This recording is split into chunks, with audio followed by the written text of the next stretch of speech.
Hello students, in this video I'll talk about the Corporate Social Responsibility Committee. Who is actually required to have a Corporate Social Responsibility Committee? So every company which is having a net worth of rupees 500 crores or more, or companies which have turnover of rupees 1000 crores or more, or those which have a net profit of rupees 5 crores or more during immediately preceding financial year should constitute a separate CSR committee. However, where the amount to be spent for CSR activities does not exceed 50 lakhs, there is no requirement for constituting this committee. Functions of these committees can be done by the board of the company. So, what is the composition of the CSR committee? CSR committee will comprise of three or more directors, out of which one shall be the independent directors. So, the functions of the CSR committees are as follows. CSR committee shall formulate the CSR policy and recommend activities to be undertaken by the company. They have to recommend the amount of expenditure in such committees. They also need to monitor the CSR policies of the company from time to time, and they have to set up a transparent mechanism of the projects implemented under the CSR policies, which needs a proper review. Uh, Normally, the company can spend at least 2% of its average net profit of the company during the three preceding financial years, and this is what the CSR expenditure should cater to. The disclosures of CSR policies are very important. Companies should disclose composition of CSR committee and contents of its CSR policies in the board report and on the website of the company. And in case if the company fails to spend amount on the CSR activities, then also they have to disclose the reason for such failure in the board reports. Now, what are the activities on which this CSR amount has to be spent for? So, the CSR policies should be inconsistent with the activities given under the Schedule 7 of the Companies Act 2013.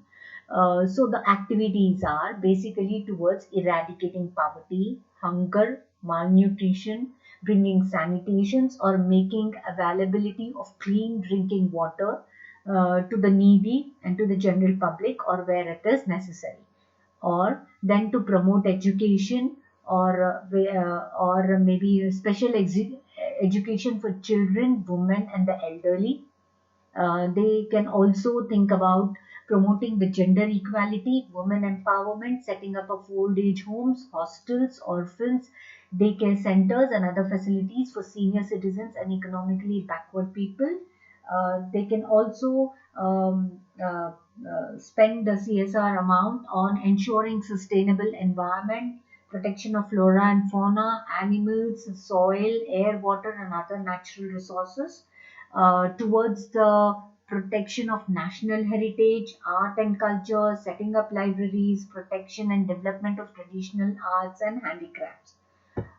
They can also spend it on the development of widows of armed forces people, and take measures to help these widows recoup their lives. Then they could also spend amount on promoting the rural sports, Olympics or Paralympic sports.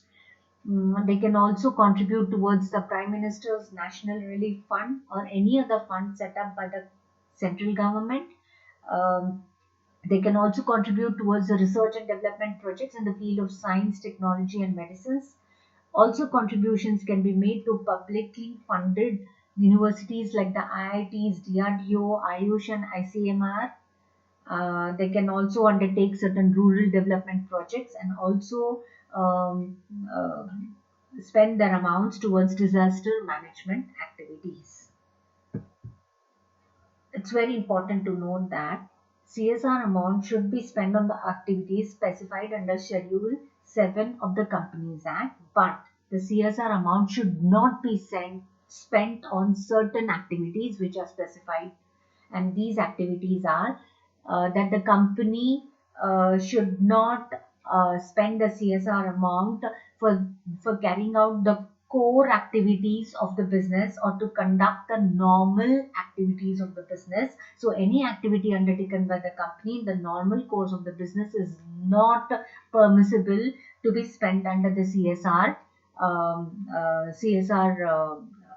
committee. Activities undertaken by the company outside India, except for training of Indian sports personnels, uh, is the second one.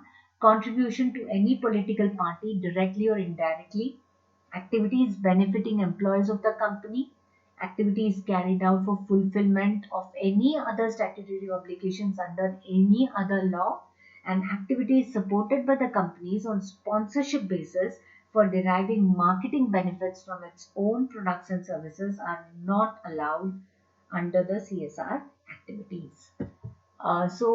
Concluding it, this is one of the mandatory committees of the board of directors and has to set up as per the provisions of the Companies Act. Thank you.